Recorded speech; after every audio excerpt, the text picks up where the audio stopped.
YouTube, we're opening a box. Okay, so it's been like 2 or 3 days and I'm getting neglect here from doing a new airplane. So we're gonna do this right now and it's gonna be amazing. Oh my goodness, it's the Rafale 64mm from FMS, look at that, amazing. Okay, so we're gonna open this up. Obviously you've already seen from the thumbnails and all that, so it's never really a big surprise for you, but it's a surprise for me. We're gonna pop this out of the box, much smaller box than the big 80mm Rafale. Okay, so what's different? It's gray, looks super sweet. I kind of like this gray color myself, which is super cool. I'm hoping the decals look as good as they do. All right, and here's the front of the box. It's the NATO Tiger Meat. Okay, so it's stable, powerful, reflex V2, rigid, strong, plug and play, okay? So speaking of plug and play, we have a variety of receivers. We're gonna talk about that at the end of this Unbox build radio setup. And the radio setup will show you how to set up your radio if you're using Spectrum transmitter. We will show you how to set it up with an NX8. NX8 is our transmitter of choice. So we're going into more detail a little bit later. So let's get right into the unbox. Okay, so if you want to show the people some close-ups of that while I get the box set. It looks absolutely gorgeous inside of the box. Canopy's nice and clear. Pilot, I can already see, looks nice. The decals look good. Yeah, definitely. Okay, so we'll just put that back there because that's sweet artwork. All right, cutting it up. Let's do it. We have limited time because we're in fall here in Iowa, which means that soon we will be dealing with winter. Yeah, I know. Yep. It's disgusting. Terrible. Yeah, when you fly radio controlled airplanes, winter is generally not a good thing. Okay, now this is not a magnetic attachment point. It is a friction fit, a clamp-on style. Oh. Kind of different. Not used to seeing that. Okay, so we're just gonna pop stuff open.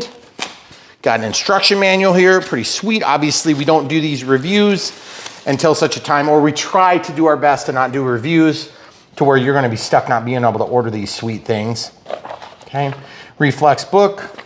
Here's the channel explanation. Okay, just in this bag, there's nothing, just foam to protect the foam. This is a nose wheel. Okay, this looks like the nose wheel. Oh man, that's gorgeous. Spring loaded. That is super cool. Definitely not soft at all. That thing appears to stay put. So that's interesting. Okay, so I don't know, does that have fixed gear on it? That'd be highly unusual. Let's pull out the wings. Okay, so we have a wing. Insert here, looks like a clip point. Ordnance would go there, Ordnance would go there. Covered up here, good paint job.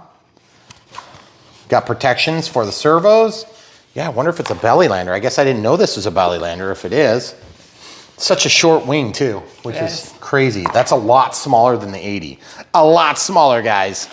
And there's something to be said for smaller planes. Now, smaller planes, carbon fiber wing joiner, that's pretty cool. Smaller planes are sometimes thought of as inferior. And even though they are cheaper, they're not always inferior. Sometimes they're a better fit for what your needs are as a pilot. Yep, rock hard 2-inch wheels. Beautiful details, but rock hard. That is not spring actuated. Looks like a clip-in wheel, so these are gonna be fixed landing gear. Okay, so fixed landing gear means you need less channels, which is good. So we'll talk about that here in a little bit. This is the refueling tube, I believe is what that is, and then some bolts in the nut and bolt sack. We have the other landing gear here, and then the all too common reflex USB-A to USB-C, which is pretty cool. If you guys don't know the difference, here we'll just pop this open real quick and show you what that looks like. USB-A, USB-C, okay? So that's pretty sweet. So we've got that if we need it. We shouldn't need it. We haven't reprogrammed a Reflex V2 yet, but at some point I suppose it's possible. Look how big the rudder is. It's as big as the wing almost. See this? That's crazy. That's crazy, and that's really cool decal. So look at that. It's actually got a little bit more length to it. Singular servo, well hidden, perfect match on the paint colors. Singular rudder servo. I am glad if this is going to be a belly lander, I'm glad that we have a rudder, okay? Okay, so these are the canards. What the heck? They're up there right behind. No, the I know. Are cockpit. they fixed? Oh. That would be not expected or cool. I do love this. That looks sweet. Ooh. The Ordnance looks really good. I like when they're detailed. I love this. This pylon is so cool.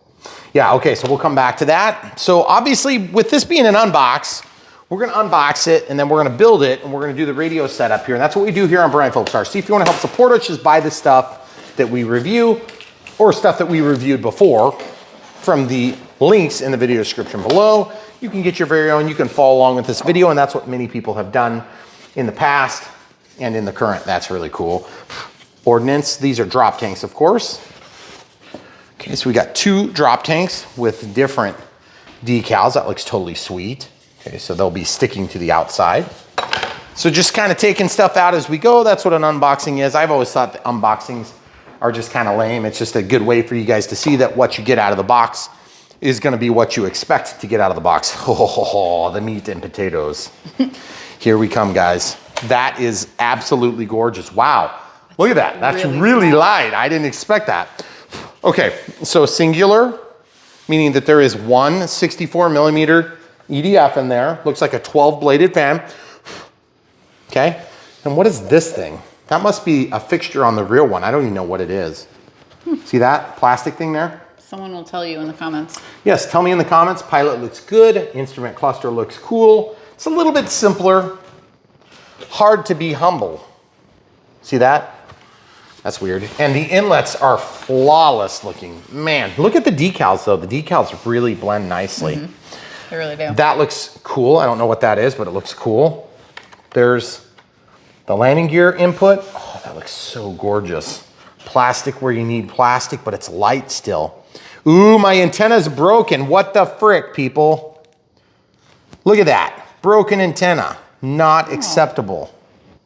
Okay, if yours are broken, I just want to show you how to fix that. I'm going to lay it down like this, and I'm just going to glue it right now. Show them the belly of that, because it actually looks really good. That is a bummer that the antenna is broken. But we're just going to fix it with some foam to foam right now. Just a little bit of that there, and a little bit of that there. Squish them together, and then separate them apart. Lay them aside to dry for a minute, and then they will contact adhesive together in mere moments. Okay, so we have some more Ordnance to take out of the box. We're gonna let that sit for just a minute. Okay, very cool. We've got a couple of missiles here. Very neat, less detailed, but these ones are gonna be lesser seen, I bet. So that's pretty cool. Those ones actually go on the outside. So that's neat. All right, so that's everything in the box. So now what I need to do is just repack this stuff, which is always more challenging than it looks because these boxes, you have to be an engineer to put these things back together. And let's see if I'm an engineer today. I didn't even play one on TV. What the heck? I don't know, where'd that come from? Was that right here? I don't know, you usually take them out. Usually kind of lay them in that same position that they come out. We always repack the boxes. Now, some of you guys keep your planes in storage to where you can repack them into the box. Yep, that's where it came from. I don't generally keep the boxes because if we did, we would not be able to walk through our house. It's already bad enough with the airplanes and of themselves, but we always repack those pieces and then we melt them. So, next step, of course, is gonna be to put this thing together. And I think we're gonna do it in the easiest way possible, which is without looking at instructions or listening to them at all. Just kidding, guys. We're gonna look at the instructions, okay? Got some glue on there. Stick that on there. It's still a little bit tacky, but that's okay. I'm just gonna spread some of that glue that way. Put it down and we're good, okay? Steerable nose gear, main gear. Now, I'm super torn because I kind of don't wanna do landing gear, but we're gonna do landing gear. Okay, so we're just gonna slide this in here, straight down, and then twist. Very easy to put in, should come out without damaging. Thank you, cam crew. And I'm doing this in a certain order because I think I'm gonna build the landing gear first because I think that's gonna be the easiest way. And then if I would just read the instructions, it would also tell you these things. Okay, one set screw on the spring-loaded nose gear, which looks absolutely fantastic. Okay, so that goes there. This goes here. Camera crew, if you wouldn't mind hanging on to that, I'm gonna go get our screwdriver. So if you need, I think that's a 1.5 millimeter, it looks like, for the set screw. And I'll let you guys know here in just a quick sec. Yeah, it looks to be like a 1.5 millimeter drive size. Okay, so just going into wherever the flat is. Ooh, you know what? I need to flip it over so that that thing falls down. The doohickey falls out of the, see this? I need that to fall. See how it moves? Oh, yes. Flip the plane over, and I'm gonna stick it on. And then I need your help to put one hand under the center of the aircraft. Yep, and then I can do the other half. Okay. And I'll just hold this up in here. You're gonna have to let it fall on my hand, please. Good job. Okay, so I'm just tightening this a little bit until I get a bite on it. Okay, now, let go. Just like I did. So I don't know if there's some trick to that, but I think, I wonder if we're gonna have to lay it down and then open up inside of here real quick. Pull the canopy. Okay, so this is just a loose, see this, guys? That's what we're fighting. So there's another way you can do that, and I think it's gonna be, ooh, here's a great idea. Take the foam that came in your aircraft. There is foam that I stuffed into one of these cavities here, just to kind of get it out of here. Right here, watch this. Super easy, it's just foam to protect the foam from the foam. Slide this in here.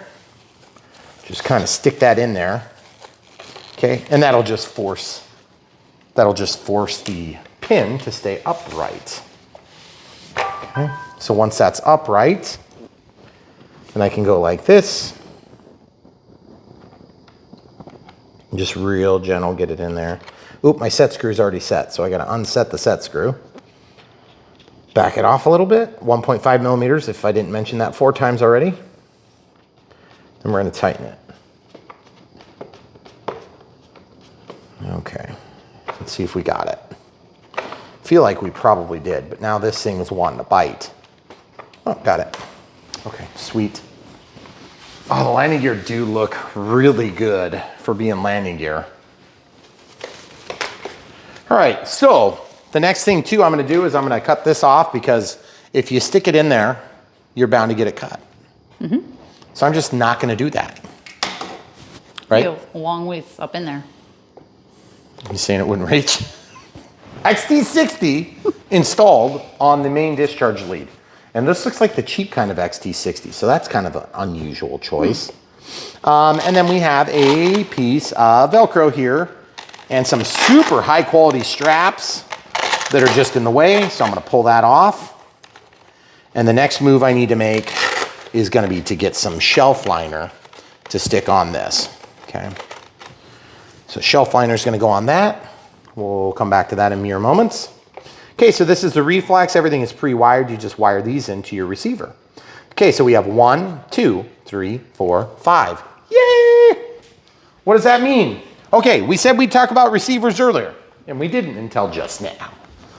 6 channels will do it. Now, why do you need 6 channels? Because they don't make a 5-channel air receiver, okay? So this is the AR620. Now, you would need the AR8020T if it had retracts and flaps, but in this plane you don't, so you don't have to worry about that. They take care of all the mixing. If you're gonna tear out the reflex, you would have to go to an AR631 minimum, and if you wanna add telemetry for your voltage on your pack, then you would go to the AR6370T or 631 plus AV and ESC, so that you can get telemetry feedback through the AR631. I knew that would fall. All right, so the next step will be to not install this. The next step will be to build, but I wanted to talk about that because I knew it was gonna come up. All right, so the next step I'm gonna do is I'm gonna look at this because it looks like it needs to be glued. So if it needs to be glued, then why don't we check that first? Because anytime I need to glue something, I always try to get that out of the way early on. That is absolutely fantastic looking. But I'm a little bit nervous it's gonna make it hard to build if that thing is in the way. Ah, this is where it goes. What the heck? So it goes like this. Sweet! It is not glued. It goes down and then in. But I feel like I'm doing it wrong, and I think I am. There we go. Is that right? There it is. There it is. Oh, nice. Nice. Okay, then the nose cone. Sweet. Except, did I do that right? I can't tell. It feels like it's maybe upside down. Yep, I had it upside down. If you do it wrong, it is keyed. So you'll know because it won't fit right. Canards, where have you been all my life? Is that right? I can't tell. Nope. This would be right. Decal up. Whoa. Yeah. Whoa. What? No, it's not. It's not. I thought it was a magnet. I was mistaken. Totally mistaken. That'd have been Foam cool. to foam, guys. We're going to put some foam and we're going to stick it to other pieces of foam. And so we're going to use foam to foam on the foam and the foam. So I slathered it on there thick. I'm going to stick it in the hole, and then I'm going to do the same thing I did with the other thing. I'm going to get it to get some surface tension, and then I'm going to pull it apart. I'm going to just disappoint it totally. Pull it right out.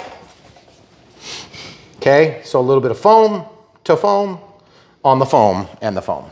Okay, same thing here. Just kind of line it in. Ooh, that was a messy job right there, but somebody's got to do it. So in that case, I'm going to take a little bit more of this delicious stuff and put it there. You see what I'm doing? I'm just spreading it out so it doesn't make a big mess. Now remember, if you let this set too long, the foam to foam, yeah, you see what I'm talking about? I don't like that. Get that out of there, Brian. Because you can actually prevent that from being a mess if you want. Now, I'm not going to glue here or here, just so you know. I just want to spread it out so that it's on all the surfaces. Then I'm going to lay these off to the side on a plastic backed piece so it doesn't get on my counter. And it looks like we do need to actually glue the vertical stabilizer in as well. Okay, so the vertical stabilizer has one connection point, and then we're going to have to foam this. Okay, if you guys haven't ever used foam to foam, it's a very good choice. I like it. It's not overly expensive. It's not overly cheap. It definitely has been a consistent choice for us. It doesn't dry in the tube, which is nice, and we'll have links to it in the video description below. We obviously try to leave the links, but it is one of the links that gets overruled sometimes because we want to bring you as many choices for planes. Okay, so now that we have that unplugged, we can go ahead, and when I say unplugged, I mean untaped. So brown goes to black. You see how this is black, red, and white? This is brown, red, and yellow. You're gonna have white to yellow, red to red, and brown to black. Okay, so I'm just gonna get some glue where there's no finish, right there, a little bit down there. Probably not a great idea to put it down there in that cavity because it's gonna be extremely hard to get that cable out now. Okay, so just a little bit of glue here, a little bit of glue here, a little bit of glue down the length. And then you're like, but Brian, how are you gonna tack that up? I'm gonna tack it up and I'll show you how right now. I'm gonna take a Q-tip that would ordinarily be used, we need more Q-tips for our kitchen. Oh man. I'm just gonna spread this stuff out, and I'm literally gonna try to make a contact point on as much of a surface area as possible. I accidentally spread a little bit there. The thing that's nice about that, you can clean it up really easy. And then I'm gonna spread this out, avoiding getting up on the edges as much as possible, but there's a little bit that's gonna be on there, okay? So you guys can clearly see what I'm doing here, just kind of lining the sides of the holes. And then I'm gonna take a clean side here and just wipe up this little bit of excess, and then I'm gonna use my finger, because this stuff is pretty easy to work with, okay? So it's easier than CA in that regard, but CA would be more immediate. It might actually be a better choice, depending on your application. So now that we have had a few minutes for this to set, watch this, going in hot.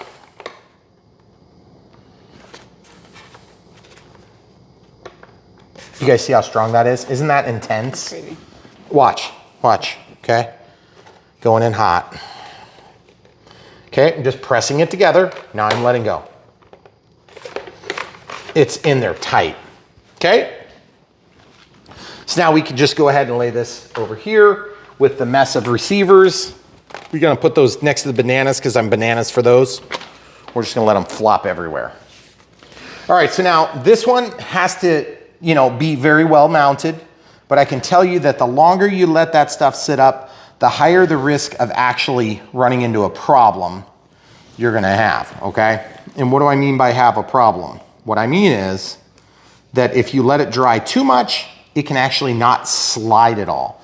You don't have to slide much to do this, but you do have to have a little bit of movement to get it actually down into the opening, okay? So just be aware of it. Also, if you use this foam to foam or another mucilage-like product, mucilage is actually a tree bark-based glue, okay? Okay, so all I'm doing is spreading out my weight as much as possible and pushing really hard, okay? See, once you get it pushed together, a little bit of that stuff came out, okay? You can rub it off of your hands too, which is nice. If you do get a little bit on your hands, or if you get it on your countertop or whatever, you can wipe it off that way. And the thing I like about it is that it doesn't dry. It just, I mean, look how much we've used that tube. It's almost gone. It's gonna eventually be gone. Look at the tail. Looks like we need to give that a little TLC because it's maybe just pushed a little bit to the side. You do have to pay attention to the squareness here, or the plumbness, if you want to call it. So I'm actually just lining up with a straight surface, which would be like the neck of our faucet there. I'm just going to kind of work it a little bit over. You can also line up with like a door jamb, you know, something that you trust would be level, and then get it level that way. That's provided your landing gear are level, okay? So I think we're good there. Very good. All right, so next step, putting on the wings and Ordnance, and then this thing is pretty much built.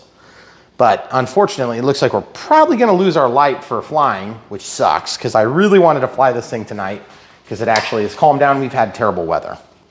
Okay, so just looking at this, there's an up and a down. This is plastic, this is foam, okay? I believe the foam goes up, the plastic goes down. Why do I believe that? It's just a guess, okay? In and then back. Why am I putting the Ordnance on now? Because first of all, that looks freaking sweet. And second of all, I have very little self-control. I wanted to see it. Oh, and then also third of all, it's gonna be easier than when the wings are on this thing. Okay, absolutely gorgeous. This will help if it tips like the F-16 likes to do. Most F-16s like to do that. Okay. Putting the wings upside down. I don't know if I wanna put these on. They are outboard of the screw points. So I guess I'm trying to decide if I like the Ordnance or not. Are these right and left? By the way, let's look at these close. There is a contour on it, so you have to pay attention to the contour. The contour is up at the tip, okay? So that means the contour is going to be correct. Yep, this is correct. So this is going on to what would be the right wing, down and then back. I always find it weird that the manufacturers will sometimes do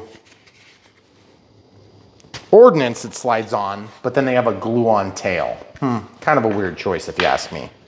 Also, I'm not sure that the Ordnance is gonna hold up to belly landing, so if you plan on using the Ordnance, you better plan on doing wheels up, wheels down. So just keep that in mind, folks. As you make your decisions about the Rafale 64, also this does not have canards. I can tell you one of my complaints with the bigger one is that I always thought it flew kind of weird, and we're gonna revisit again anyway. Oh, that popped in all at once. Okay, cool. All right, so we have the Ordnance on, but we're gonna leave the drop tanks off. Next thing we have to do is shove this big long black rod right through it.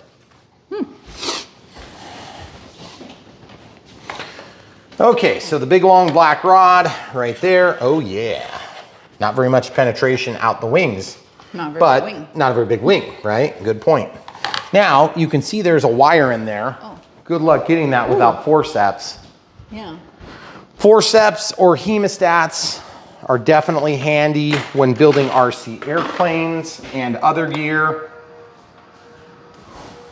If you don't know what forceps or hemostats are, they have a locking mechanism on them, and it's something that could clamp off a vein or an artery in surgery. I'm just going in there and grabbing this cable. Oh, good lordy lord, that thing must be glued in there a little bit. Oh, there it is. Okay. So now we want brown to brown. See what I'm doing here? Brown to brown. So brown goes toward the tail.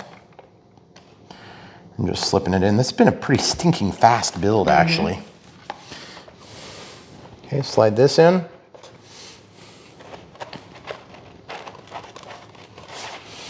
Now this is a lot smaller than the 80. It's surprising how much smaller. I mean, it shouldn't be really that surprising. It is a lot smaller engine, or EDF, electric ducted fan, if you weren't aware of what that stood for. Okay, so that's going in really good fit, really good fit. Love the way it looks. It's a good match on the decals. Really good match, true. Okay, I'm gonna get this other wing on. If you wanna switch sides and come around here, I think you'll be able to see maybe a little bit better. I do love that they put that cover on the servo. So that's definitely good. Oh, by the way, if you guys were wondering what the heck is going on with my thumbnail, I crushed it here a few weeks ago at work. And so I painted it, well actually I didn't, my wife did, with some stuff so that I could, the black was just so dang distracting. I noticed it in thumbnails, haha, get it? I noticed it in thumbnails on our YouTube channel. I'm like, man, that thing is gross. And it doesn't hurt at all. And so I'm like, I wonder if people think it hurts.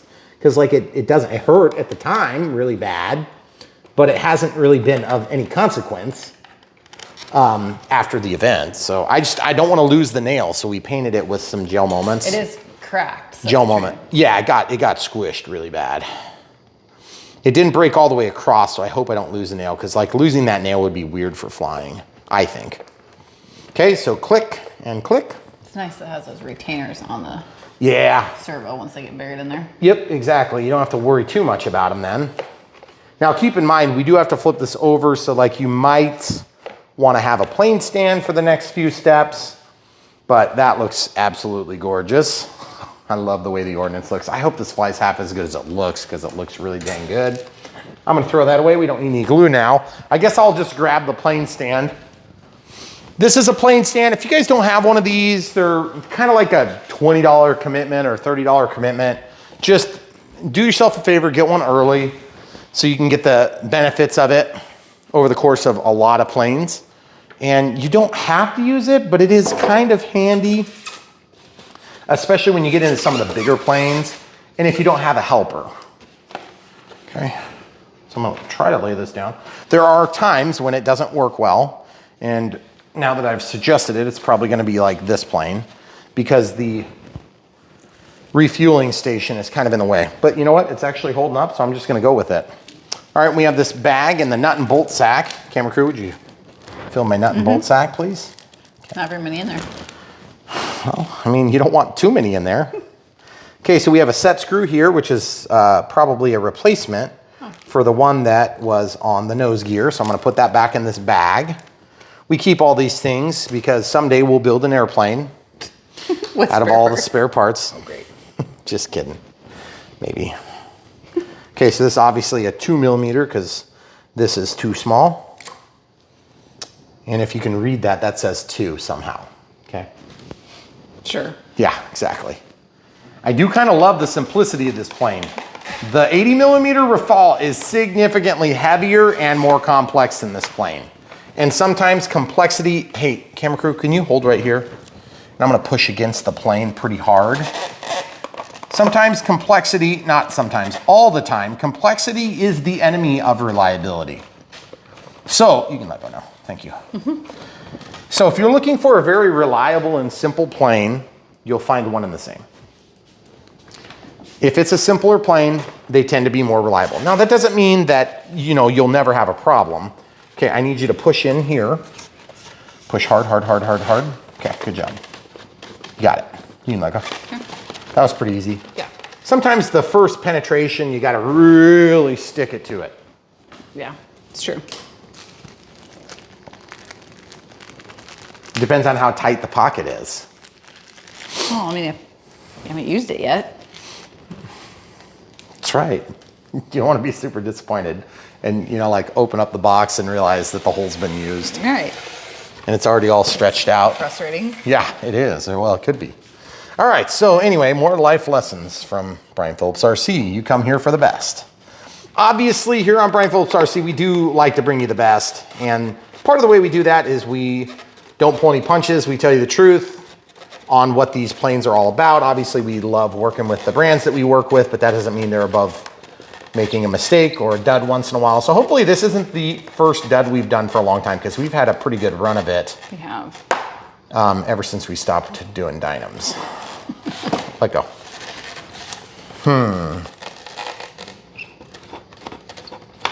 I'd be lying if I said we never had this problem.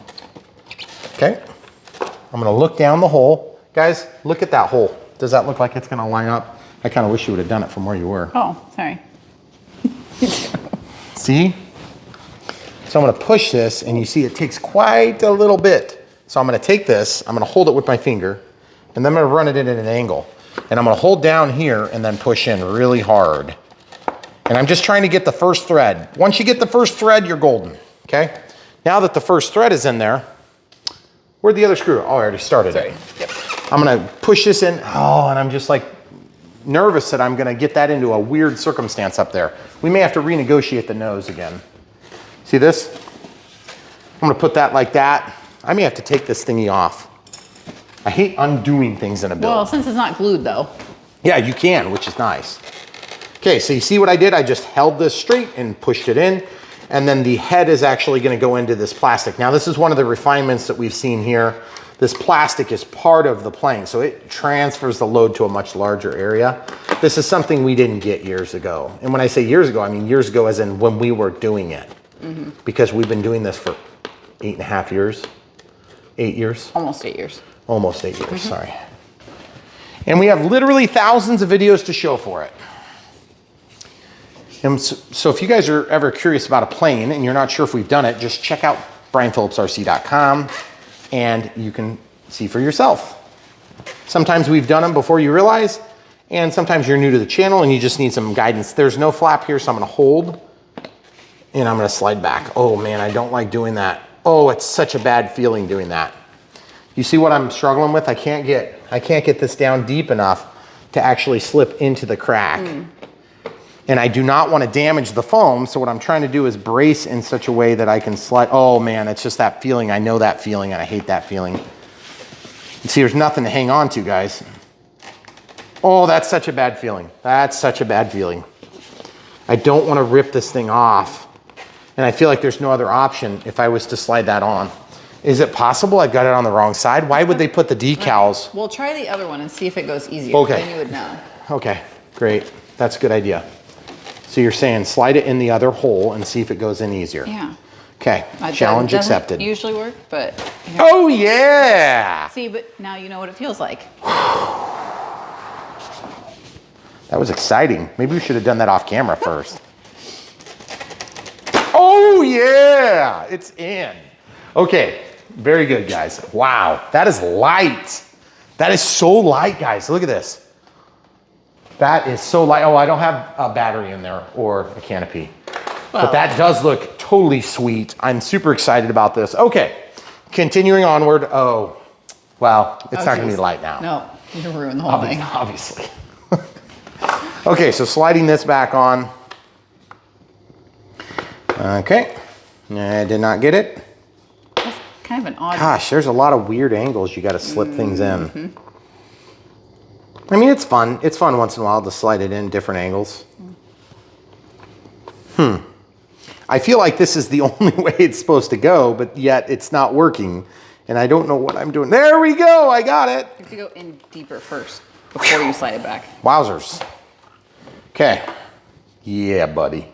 That is so sweet. Okay, let's look at the instruction manual for a second. Camera crew is going to take over for a minute while I get the shelf liner. Now that we're done. Yeah, now that we're done building. No, I want to see what size battery. See if we did it right. What size battery we need. Okay, hold on. I'm getting the scissors and the shelf liner. 14.8 volt, 22 to 2600 milliamp hour, 25C. 22 to 2600? Yep. Okay, so it'd be a 4S, 2200 milliamp. Okay. So, wait, hold on. They said 14? Yeah. They did say 14, Yes. in fact. In fact. In fact. Okay, well, that's a 3S. Where's my 4S? There's a 4S, guys. We got a 4S right here for you. What C rating again? 25. Oh, really? Yeah. Okay. Well, then I'll use a 30C and not a 100C. So we've got a 2200 4S. This is a smart pack, happens to be a Gen 1 because it's got a balance lead. So let's show them how we're going to charge this real quick. Turn on the power to your charger. Now, since this is 4S, you could actually use the S155, which is considerably cheaper than an S2200. But my expectation is that if you're flying this particular aircraft, you're probably not concerning yourself with cost because you already have one of the chargers. But if you don't, and this is your first 4S capable EDF equipped airplane, then you just plug it in, you got a smart battery, it's gonna be set up and it's gonna be ready to rock and roll. Now this is a 100C pack, which is a little bit unusual. We don't do a lot of 100C packs here on Brian Phillips RC, mostly because most people don't need 100C, but I'm just curious and I wanna get that charged up, so we're gonna get that stuck in there and working. And what I'm gonna do is I'm gonna grab this, which would be a 50C 4S 2200. So we're just gonna stick this into that hole there, and it's gonna start the charging process. So as you could see from that experiment there, that wasn't much of an experiment, it was super easy to plug those in. And that's literally how seamless it is with smart packs. Now, one disadvantage to smart packs that we've learned, okay, is that when you wanna fly and you're really excited to fly and you come home and you realize it's self-discharged, the good news is it also didn't burn the house down because it auto-discharged, okay? So there's that minor trade-off. Well. Okay, so I'm just trying to peel this and What are it's... you doing? I'm peeling the backing. Ooh. So I am not a big proponent of Velcro on my batteries. Why?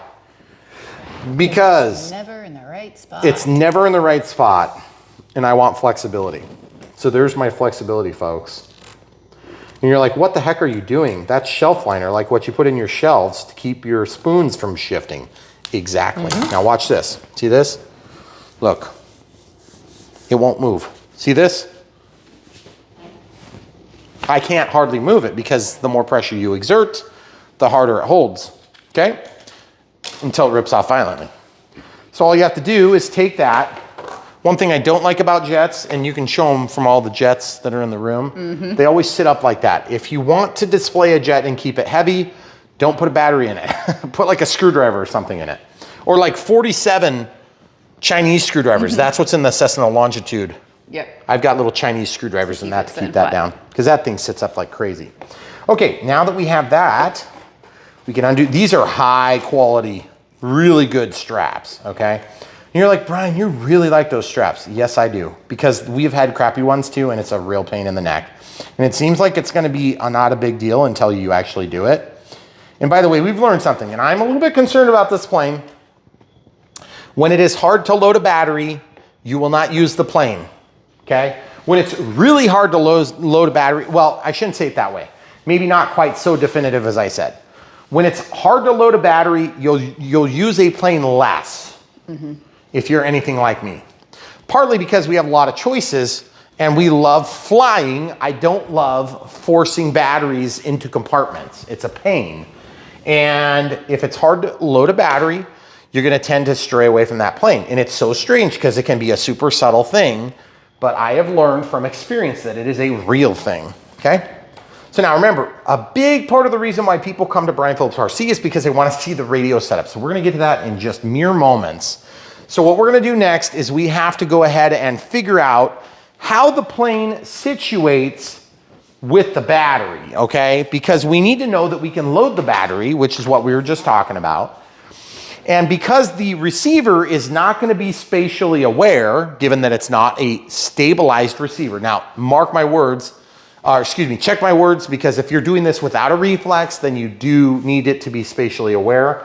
And if that's the case, then you would just basically tear out the reflex or use this position in my best estimation, okay? Now keep in mind, most airplanes that are EDF jets, you're gonna wanna fly with the CG toward the tail end of the range so that you can flare easier. That means you have more elevator authority, but it's also gonna be a little bit more wonky if you go too far on the tail heaviness. And when I say tail heaviness, I say that worth a grain of salt. It's not like you want it to be actually tail heavy. You just need it to be spot on and leaning toward tail heavy. You don't want it actually tail heavy because it won't fly. It's just gonna a million pieces, okay? Also, this would not be a beginner plane, okay? And I hope I correct myself later and say it's a beginner plane because it's so easy to fly, but I'm not gonna be correcting myself. It's not gonna be a beginner plane. I can already tell just because planes that have canards or delta wings, that's a delta wing in this configuration, are generally not the most normal flying planes. So if it was a beginner plane, it would be unusual that you would pick a plane that flies different than a normal plane. And you're like, what do you mean it flies different than a normal plane? Well, when planes have strange control surfaces in different spots, they fly differently, okay? That's been my experience at least, okay?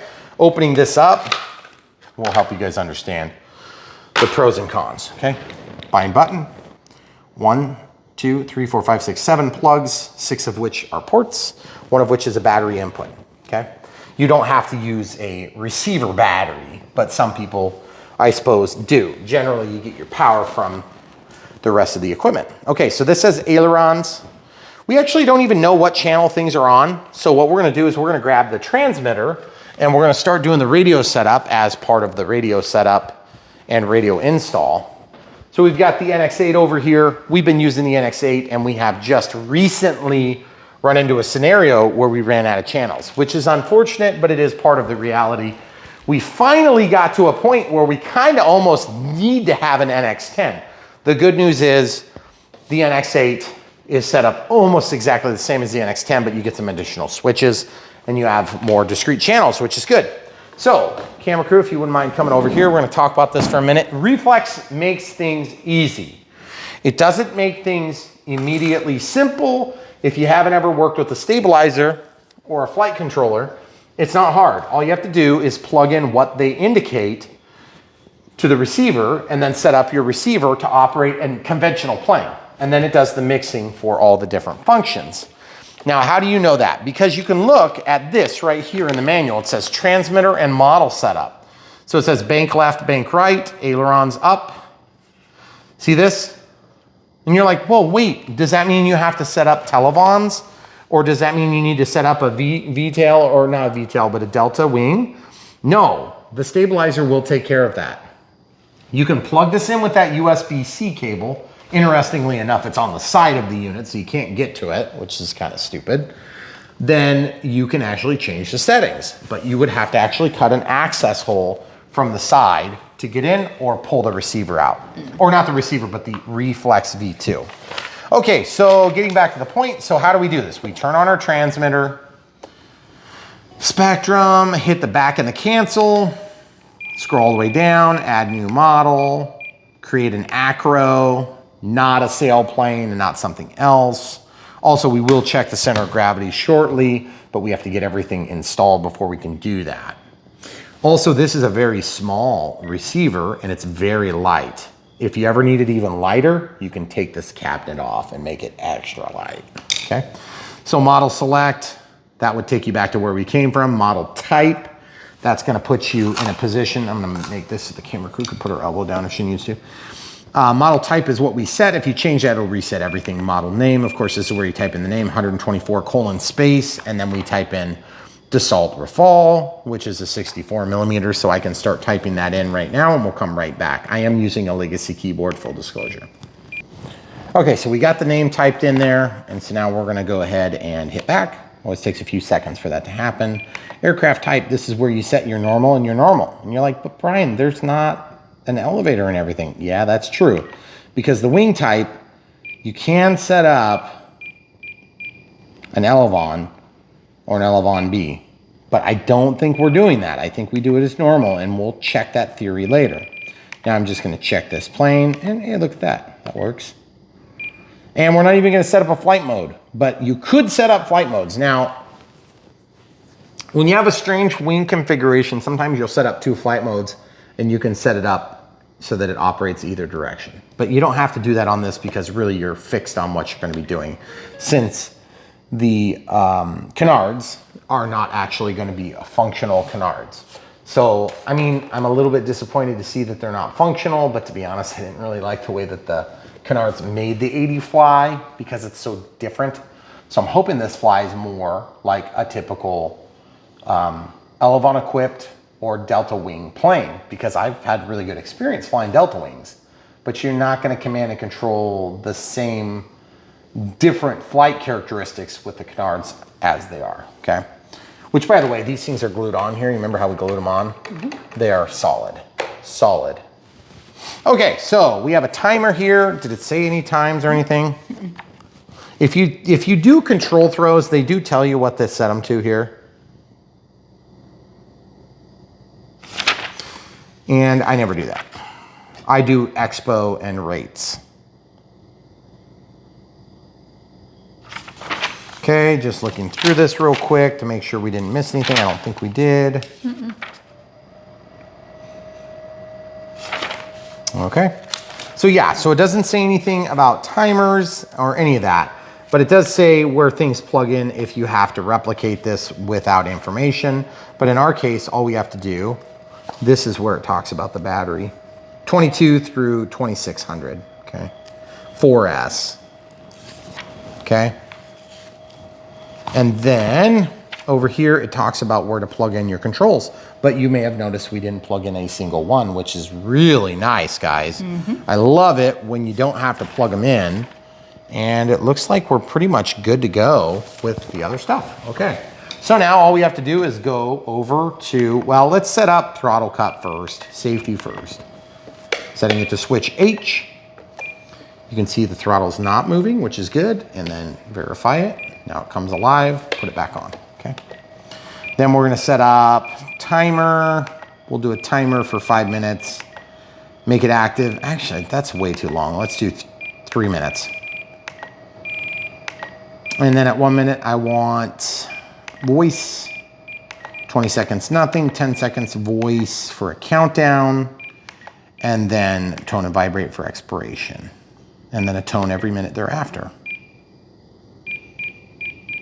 Okay, so we should basically be ready to bind, except we're gonna go over here and look at the channels. So now you can line up and arrange your channels as such. So we have throttle on port 1.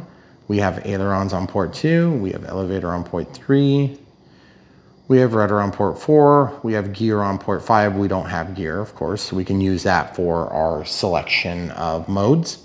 And then we have auxiliary 1 on channel 6. So depending on if you want gear, or if you want switch B, you can do it either way you want. Now, keeping in mind, there is stabilizer, nothing, and auto leveling with stabilization in the modes that are available on the Reflex. Now, when I have planes that are equipped with landing gear, I always put landing gear here. When I have planes that are equipped with flaps, I always put flaps here.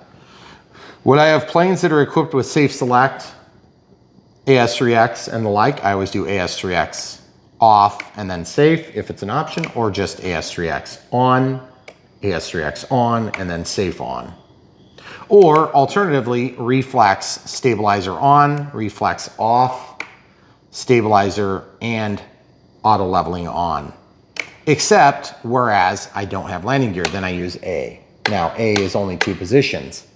Why do I do that? Firmly, even though I'm giving up the off setting, that one with a B, I do that so that I have consistency and it's worth it, in my opinion. But it's very easy to make that choice because then you have that third setting. It's not rocket science to set it up. All you have to do is rotate the channel.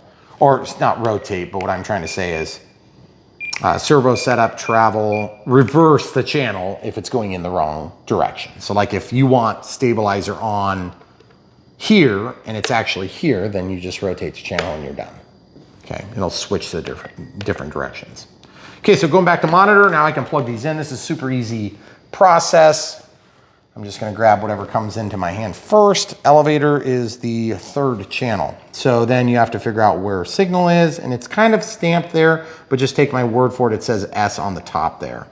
So S is gonna be on channel 3 or port 3.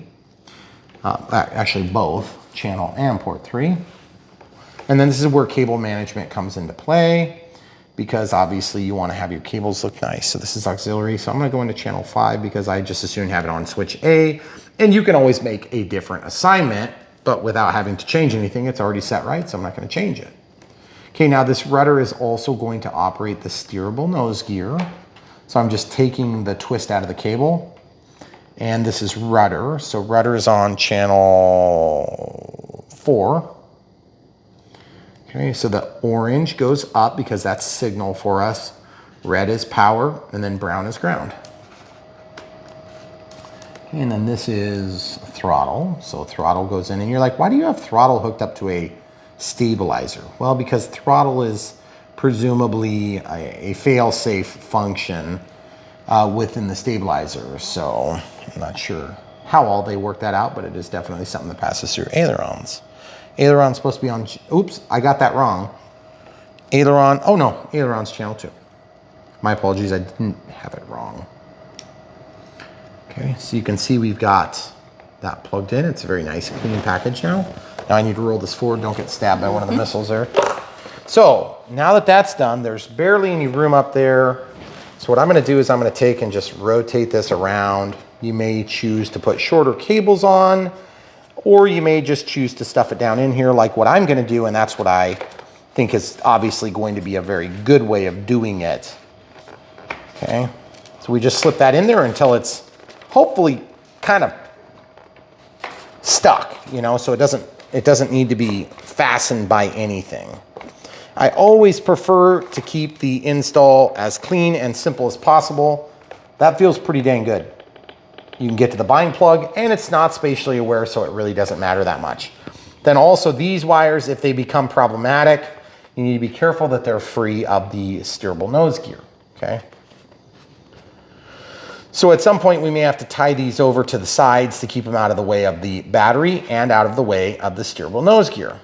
But so far we haven't had that problem, so we're not gonna worry about that. Now also this one can be lifted and manipulated. In fact, it'd be kind of nice to just have that up here out of the way with the other wires. So I'm gonna take a quick second and just slip that around and just kind of slide that down in there, intentionally taking the plastic and biting the foam as I slide it down. That'll hold those wires down, okay? And then this must be, I don't know what that is. That is the throttle, so it comes from the ESC. And if I were to tie this, there's a couple of different ways you can tidy these wires up really easily. And I almost just can't resist, so we're gonna do that real quick because it's just so dang easy. I'll show you what I would do. And as with anything else you see on this channel, there's more than one way to skin a cat. We try not to skin cats on the channel because people don't like that. We do have a lot of them though. I'm just kidding, we have cats, we love our cats. Okay, that's a half broken toothpick. There's a regular toothpick. Okay, so if you've never done this, this is a really easy way to do some cable management. If you like this method, feel free to copy it. There's nothing new under the sun.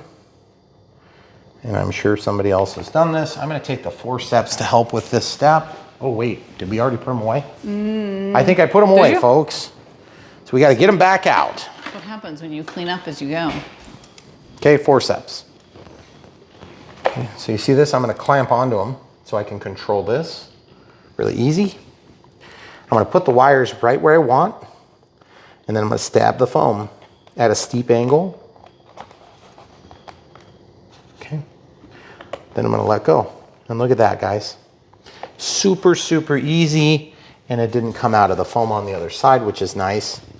In fact, I could probably stab a little bit deeper just to be on the safer side. And then also now pull back a little bit.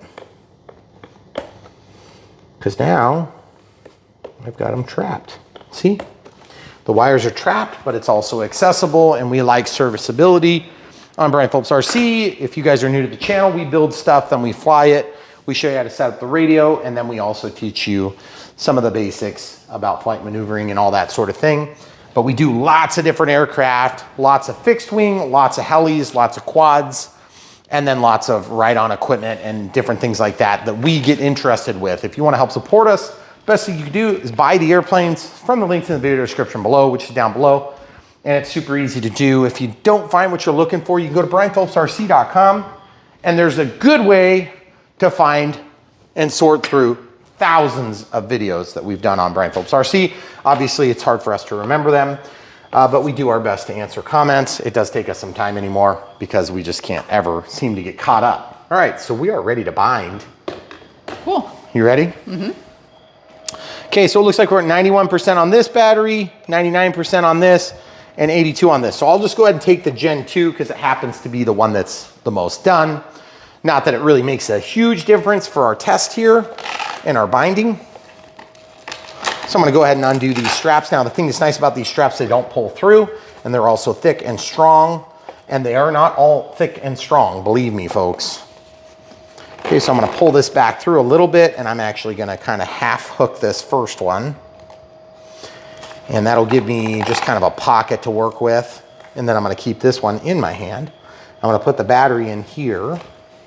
And then with that piece of shelf liner, you've got retention on the battery almost immediately. I wouldn't even really need to tighten the strap too much just to get that thing to stay put. That would be plenty strong to hold that battery in place. And just to show you that I trust that setup, I am moving the plane fast and stopping. Very fast and stop. That battery's not moving. And it's also in a good spot. I think we're probably close to CG, but we don't know that for a fact yet. So now you can see down here, there's a little bit of room to get your fingers. That's actually very good for a jet. Yeah. So I'm gonna go in. That was not bad at all. No, it wasn't. And you've got room to go either way. Yep. Which is pretty lots of room. Unusual. I'm kind of favoring toward the tail end because that's usually about where you end up. Sometimes you end up like back here because they put the thing in the wrong spot, but I'm hoping that's not the case. Now you also note that it's not tipping on its hind legs, which is nice. And then also look at this. Spring-loaded nose gear, that's so cool. Okay, so now thinking carefully, you have to assume that this thing is gonna take off when you plug it in. So protect yourself, protect your equipment, and you're like, wait, that's an XT60, that's an IC3. IC3 has an extra data lead that will go between the two pins on an XT60, but you can still use an XT60 with an IC3 or an EC3, or an XT60. You can also get adapters if you're into that sort of thing. Okay, plugged in. Now, this is flashing and this is not because we haven't bound. So I'm gonna click, and that's a flashy light. Then I'm gonna click on here, scroll down to bind. Binding right now. Okay, cool. She's talking about different things. Going through a dance series. That's an interesting beep sequence. Okay, rudders are working. Okay, very cool. Elevator is opposite of what it needs to be. Ailerons are also opposite. So let's show you how to fix that. The other thing too is normally I point the plane forward so that I can get a good feel for what everything is supposed to be doing. And this is the best tip I can give you on that. Just make sure it's pointed away from you. And then I'm gonna get this battery just stuffed in here real quick now that we know that things are working. Okay, so that goes on there. Very good, nice snap retention, beautiful looking plane, my goodness, it's gorgeous. Okay, so now sitting down, I'm gonna grab the control, move the stick. Okay, that's backward. That's also backwards. So when I push the stick over, that's gonna actually lift the wing, so that's obviously wrong. That is correct, and the steerable is also correct. Okay, so we need to go into Servo Setup, click Travel, highlight it, scroll over to Reverse. We're gonna reverse the elevator and the ailerons. So there's up, there's down, there's roll left, there's roll right, and keep in mind if you move your stick a little bit, it will move both because these are mixed as telebonds. Weird. Nope, it's normal. Okay, so everything works there. So now the only thing we haven't tested is the mode. Okay, so we're out of the menu structure and we're ready to test the mode. Now the mode is attached to gear for me. There's two tips. Sometimes you can just hold the stick back, change modes, but there's not a distinct enough change. That's a pretty distinct change. So I would suggest that we're probably in auto leveling with this stick back on button A or switch A. So let's go ahead and flip the plane over and see what happens. Yep, trying to find a level. So that means we're in auto leveling. Now, I'm gonna switch this then. I'm gonna click, go to Servo Setup, travel, highlight it, click, and then go to reverse. And I'm gonna go to gear. Okay. So now we've got gear switched, throttle cuts on, everything is moving in the correct direction, and now we should not have auto leveling present because my switch is in my neutral condition. And you're like, well, how do you tell if it's auto leveling? Turn it on. Oh yeah, trying to auto level by bringing you the quickest routes to level this way, and then look at the elevators. Now the quickest route to level there. So it's gonna actually keep you in this attitude when you're flying. That's pretty sweet. So super excited to see how this thing responds. Now, in auto leveling, as you can see, you have full control when you move your sticks, but when you let go, it goes into auto leveling. Stick back, yaw left, yaw right, elevator up, elevator down, roll left, roll right.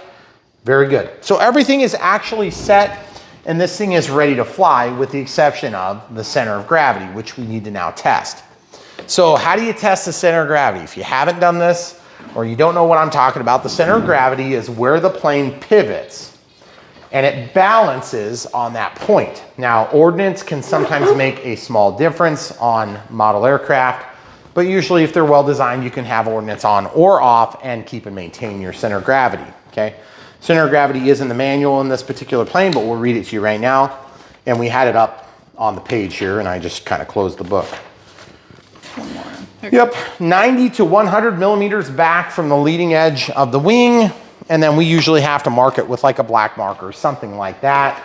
There's a million ways to skin that cat though. You could use thumbtacks, you can use hot glue, you can use CA, and just make a drip. I've done all of those things except for thumbtacks because I don't want to add the weight. I'm curious if there's a mark on here. There might be. But look, this is where we're measuring from, right here, from this spot here, where the wing actually attaches. And by the way, plastic, very nice touch. FMS makes a heck of a plane, I gotta say. They've done really good work. We've been working with FMS for longer than some of you guys realize because we've just been doing a lot of FMS stuff lately. But we've always been very happy with their quality products, and they also make a lot of planes for other manufacturers if you weren't already aware.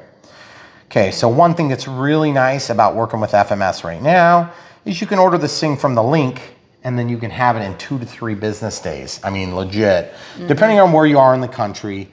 And we don't want to give you guys a false sense of hope. That's part of the reason why we have been very reluctant to review items that aren't in stock, because there's nothing worse than wanting something really bad, not being able to get it.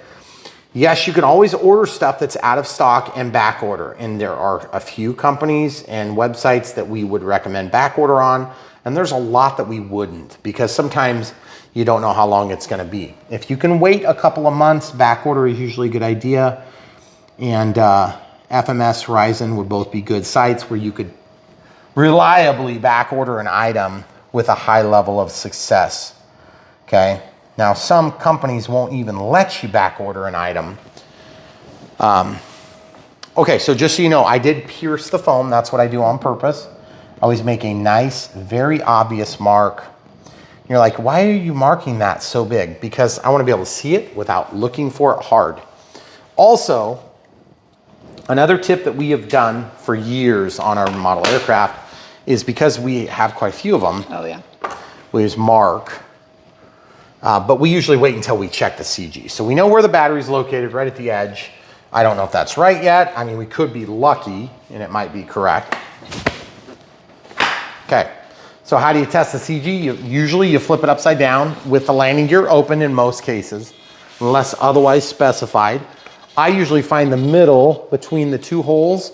I'm on the back hole, it's leaning forward. I'm on the front hole, it's pretty dang close. So that would need to go back a little bit, okay? Careful, your nose cone's only moderately attached. Okay, so popping this open. So if you had a bigger battery, you'd need to move it back still as well. So I'm just gonna grab the nose gear from behind it and slide this back. It's very hard to slide it back, which is pretty much what we want. Okay, so I'm fully out of this strap. I also pushed the landing gear support and popped it out. So I've popped it back in. Now we're just behind the strap. Okay, flip it over. This is one of the few times in radio controlled experiences where you definitely do not want to be super nose heavy because you may not have enough elevator authority on a delta wing. Okay, so we're a little bit toward the tail heavy side on the front hole, which is okay. And then on the back hole, we're still slightly nose heavy. So I'm gonna go ahead and flip this over. I would rather start and err on the center being centered, okay? If that makes any sense. Did that make sense? Yes, it did. Okay, I hope so. Okay, so that's quite a little bit back. We're probably a full inch back from that first strap on a 2200 4S Gen 2. Now keep in mind, Gen 1, Gen 2 are slightly different on weight, but you're gonna be close enough, folks.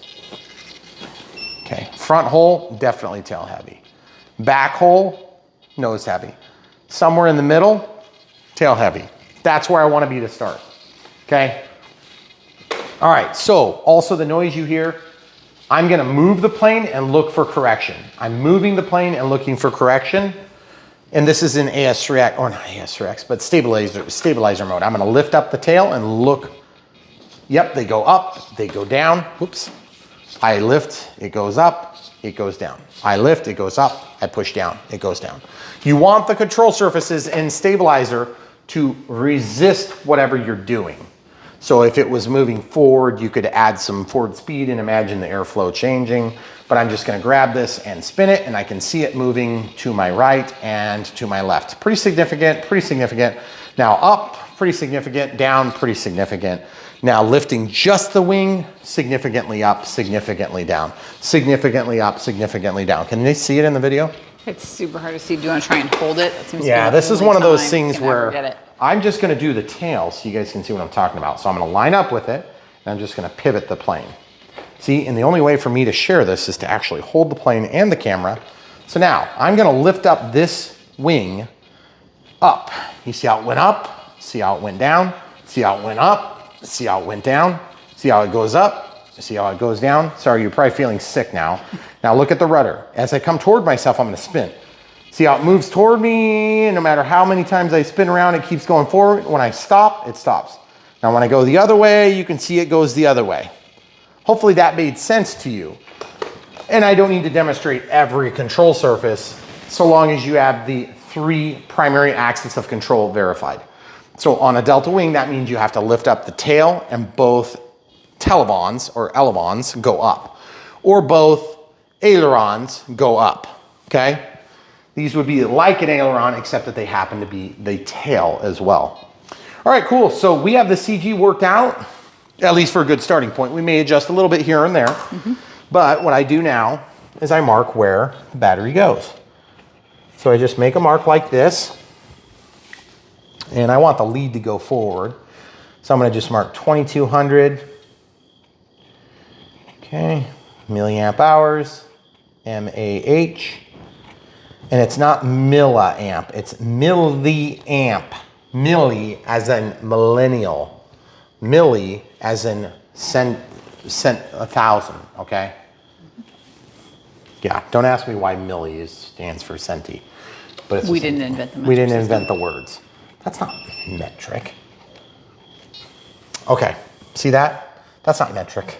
That's imperial still. It is? Milliamps. Milliamps, yeah, but that's fine. There's not metric and standard. It's all the same. We agree on, of course we agree on electronics, but we don't agree on other things. It's still milli, either way. It's still milliamps, not milla. Milla probably stands for something else, but. Okay, up, down, roll left, roll right, okay. And I do see one thing that weirds me out on the reflex is that there is a strange hesitation when I do this. Watch, all the way over. And I think what that is just literally my finger moving up and down. See this? Oh. See how my finger moves up and down when I do that? So if I was super careful to only move it, you see there's still a little hesitation. But I think that's just in my sticks. So how do we help with that hesitation, camera crew? Calibrate your sticks? No. Oh. What else do we do with my sticks? That's fine. Be more careful with them. No. What are you getting at? Dual rates and expo. Oh, did we not already do that?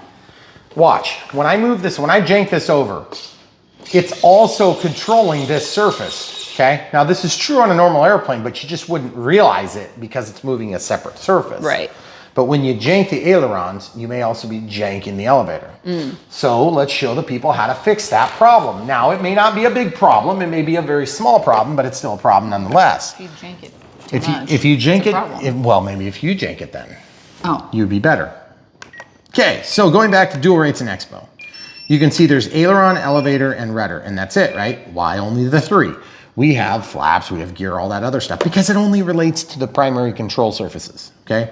So ailerons, I'm gonna make an assignment to this switch because I like this switch. I'm gonna make it switch 0, 1, and 2, right? So in 0, I wanna do, because we have a stabilizer, 5. Then I wanna do 10, and you'll notice I'm only playing with the Expo, I'm not playing with the rate. And then in the top setting, I wanna go to like 15, 20, and then I wanna reduce the rate down to 90. Now, if there was no stabilizer in here, you would go a lot more excessive with your rate differential, okay? So the differential being 105, then 110, then 90 and 20. And you're like, what the heck does any of that mean? Okay, this is what it means. The chart shows you what it means. So show them the chart. Okay, so in this setting, when you move the stick, you can see that little line indicates where the stick is. This shows you what the input is, and this shows you what it is after the impact change. If I move the stick to 45, it gives me 43 or 42. And you're like, that doesn't seem like a big enough difference to matter. See 100 and 100. And you're like, what the heck? Why is it 100 and 100? It's because it's exponential. Why is that 70 and 67? And then down here, you're like, wow, the gap is getting wider, right? Sort of. See that? When I let go, 0 is 0. But then when I give it 1, 1 is 1. 3 is 3, but then there's this exponential. It's called an exponential curve. Now we can exaggerate that effect just to show it better. You see what's going on when I got 63? Look, I'm giving 10, there's only 3. In the center of the curve, you're gonna have the maximum differential. So 63 equals 30. You're like, what the heck does that even mean, Brian? You've confused the heck out of me. Don't worry, if you don't know what it means, you'll be confused until you fly it. That's when you'll feel the difference, okay? Then that's what I normally fly on to start. If it's too much, I can back it off to half as much amplitude of Expo, which means my sticks are more sensitive. This is gonna be less sensitive. This is gonna be even less sensitive with a maximum output of only 90% of whatever these two would have been. But you'll note that when the stick is all the way over, you only get 90.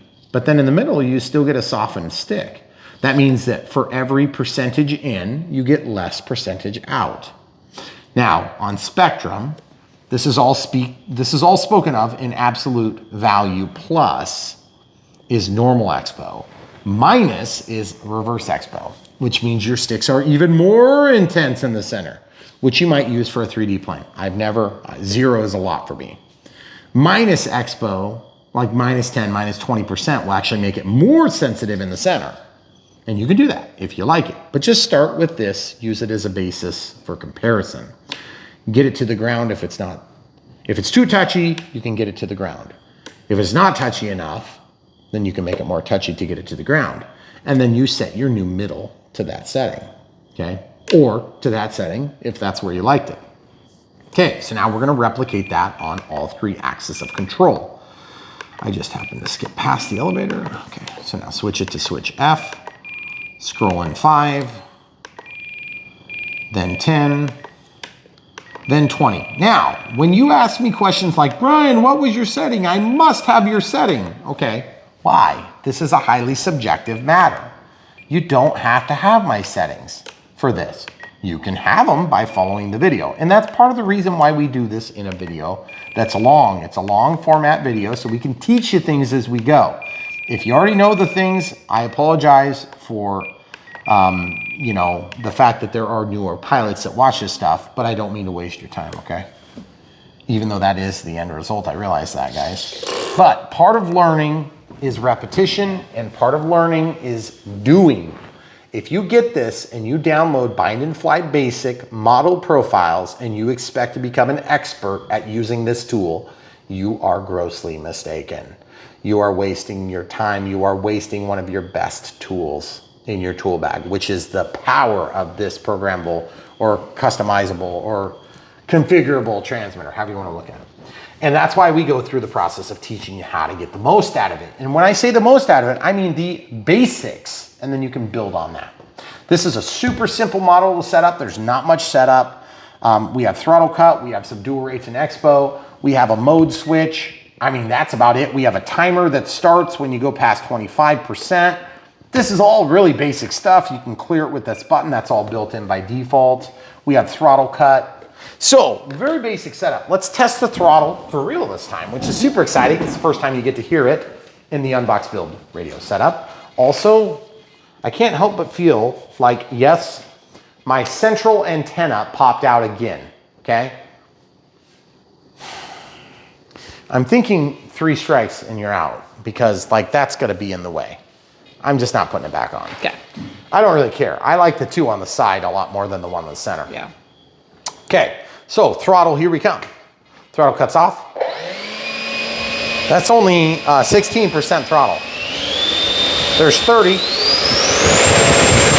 Wow, that's powerful. Okay, so now I do this test once in a while. It's just kind of a fun one to do. I don't know if it's gonna have 1-to-1 ratio, power to weight ratio, which would mean I'd be able to fly it, hover it.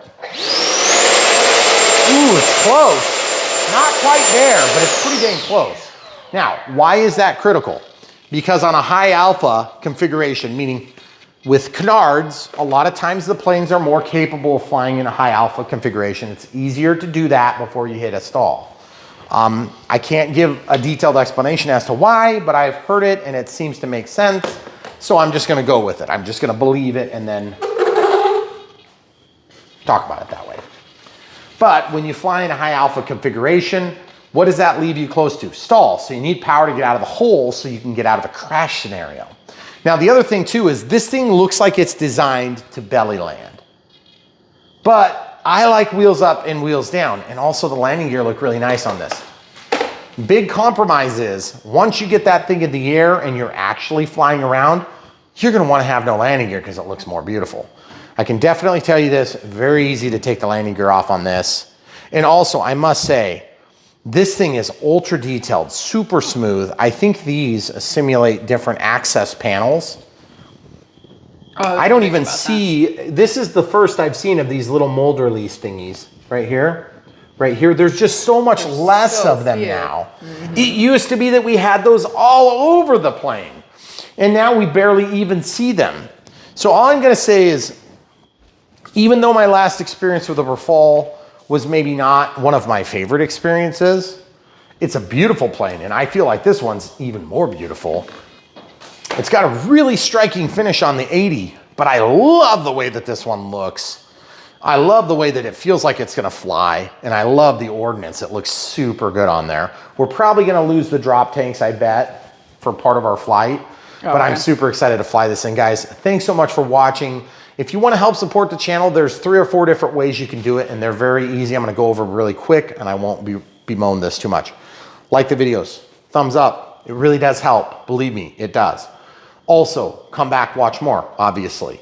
If you respond to the recommendations on YouTube, you will be helping us similar to what you would do if you did a thumbs up. So if you respond to the recommendations, which are usually like, I'm trying to do this backward in my head, it'd be over here on your side. When you see one of the Brian Phillips RC videos come up, that is part of the way that YouTube preferentially treats us to you in the future, okay? The other thing you can do is click the bell for notifications. That will help us to improve our reach on YouTube, which helps us improve our reach with the manufacturers, which helps us bring you the truth about these things with impunity. Because if we have no reach, the manufacturers will not let us tell the truth. They will just think we need a mouthpiece that's gonna say fastest, cheapest, lightest, coolest, bestest, whatever, est. We don't do that here on Brian Phillips RT. If the thing is turd, we're gonna show it as it is, and we're gonna let you guys decide, and we're gonna keep working with these manufacturers, even if this one sucks. I don't think it will. I think it's gonna be sweet. But that being said, if you buy these things from the links, then we get commissions from the companies that we work with to help bring this stuff to you in a free format like YouTube. Okay, so that's how that works. It's not, we don't hide behind that. We never have. And that is the only way that we can afford to do this, is because there is a lot that gets tied up in these radio controlled airplanes, as you guys know, because you're the buying end of it. So we love them. We love bringing it to you here on Brian Phillips RC. If you buy this thing, just buy it from the links. You'll help support us. It costs you not a penny more, but you will get us commissions from the manufacturers, and that's how we keep in business, and that's how we make this all work. And obviously the camera crew is one of the best in the industry. So when you're watching the flights, don't forget to smash the like button too. And also, if you want to check out BrianPhillipsRC.com, you can see this and many, many, many more. I mean, literally thousands more videos will be linked over there. We link to the playlist so that you can get there in a hurry and then just sort through the playlist. They'll populate over here, similar to where the recommendations would go when you watch a playlist on YouTube. That's the easiest way to search for content. But it does get a little bit confusing between a V1 and a V2 and a V3 and things like this, because we've been doing it long enough now that we're getting into V3 on some of the planes, but we only maybe did the V2 on the first go around.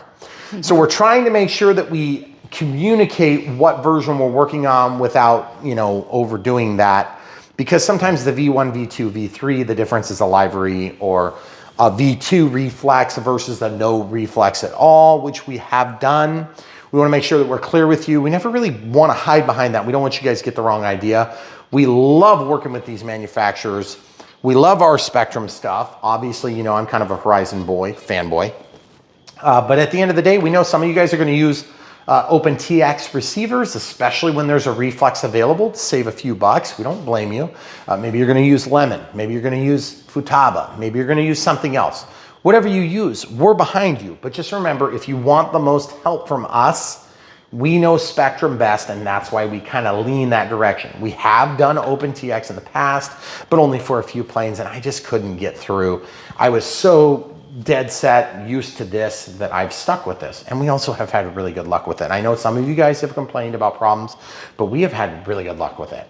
So that being said, we love the Spectrum stuff. That's why we use it. And also, if you have questions, leave them in the comments below. That interaction does actually help us on YouTube as well, in terms of the algorithm choosing us over recommending something else is interactions. So those are 5 or 6 different ways you can help support our channel and help us bring you more content just like this. Hopefully we have helped you over the hump. And if you're a new pilot or a returning pilot after 20 or 30 years hiatus, there is a lot that's changed, and we're going to help you get over the hump so you can get to flying again. The technology is way better than it was years ago. It's way cheaper, bang for the buck, for what you're getting. And the airplanes are getting so much better. And you're like, but that's foam. I want balsa wood. Fine, you can do balsa wood still. But I'm going to tell you, the foam is better than you probably understand. So you want to get a foamy, you want to see what it's all about. Don't get an old foamy, get one of the more current ones, because they have made huge advancements just in the 8 years we've been doing it. And I mean, it doesn't seem like much, but it is much. And by the way, on that high note, so much more coming from Brian Phillips RC. This Rafale is just the beginning. And when I say the beginning, I mean, we have literally boxes stacked. We have so much that we can't release it fast enough. So definitely check us out and keep coming back, guys. We love you. World's best audience on YouTube here. Thanks so much for your support. And if you want to become a Patreon on PayPal, we've got them up at the top of the list of ways to help us in the video description below. So just check those out if you're looking for a way to give us a pat on the back. We really appreciate our Patrons. We have a very loyal group of Patrons. It's not a huge group, but it's a group that's big enough to make an impact on our family, and we do appreciate you guys. If you're one of our Patrons, thank you. Stay tuned. So much more from Brian Phillips RC.